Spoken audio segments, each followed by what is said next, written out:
پہاڑوں کے درمیان ایک خوبصورت گاؤں میں آیان اپنی ماں فرزانہ کے ساتھ رہتا تھا۔ ان کا گھر بہت سادہ تھا، 2 کمرے، مٹی کی چھت، دیواریں اور مٹی کے فرش، لیکن یہ محبت، محنت اور دعاؤں کی خوشبو سے مہکتا تھا۔ آیان کے والد کا انتقال ہو گیا تھا جب وہ صرف 3 سال کا تھا۔ اس کے بعد سے فرزانہ نے اسے اکیلے پالا تھا۔ وہ ایک پروکار اور باہمت خاتون تھی۔ آیان ایک محنتی، متجسس اور نرم دل لڑکا تھا، لیکن جس چیز سے اسے دنیا میں سب سے زیادہ پیارا تھا وہ پھول تھے۔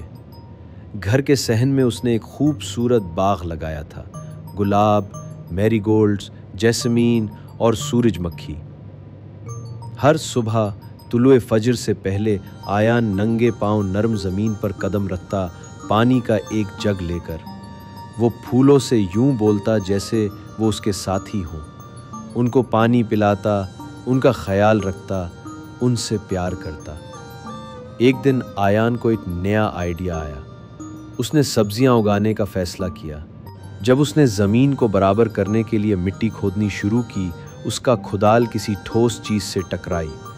متجسس ہو کر اس نے گندگی کو صاف کیا اور وہاں یہ تھا، ایک چھوٹا، بہت ہی پرانا لکڑی کا ڈبہ۔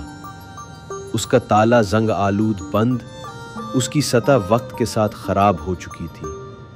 کانپتے ہاتھوں سے اس نے زبردستی ڈھکن کھول دیا۔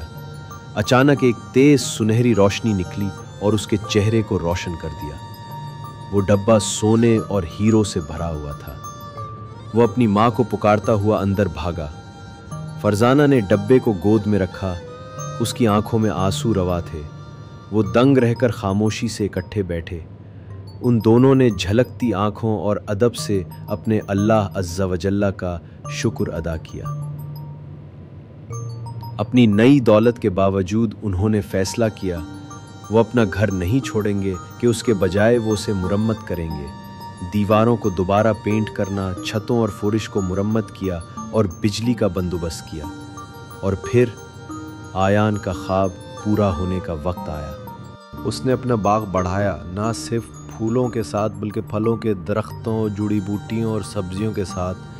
اس نے ایک گرین ہاؤس بنایا، مٹی اور موسموں پر کتابیں پڑھیں اور ان کی زمین کو زندگی کی پناہ گاہ میں تبدیل کر دیا۔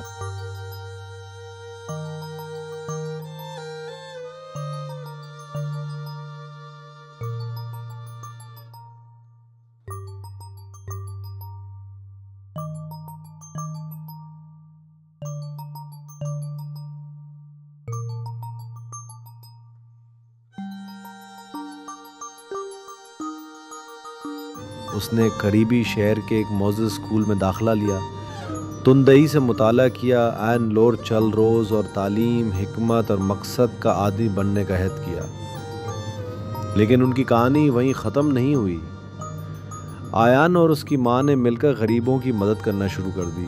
انہوں نے ٹوٹے ہوئے گھر دوبارہ بنائے، جدوجہد کرنے والے خاندانوں کی مدد کی اور اس بات کو یقینی بنایا کہ گاؤں کا کوئی بچہ بھوکا نہ سوئے۔ لوگ اکثر کہتے، یہ وہ لڑکا ہے جسے مٹی میں خزانہ ملا تھا، اور ہر ایک کے دل میں رحم پیدا کر دیا۔ اصل دولت یہ نہیں کہ انسان کے پاس پیسہ ہو، بلکہ اصل دولت نرم دل، اچھے اخلاق اور دوسروں کی مدد کرنے کی جستجو ہے۔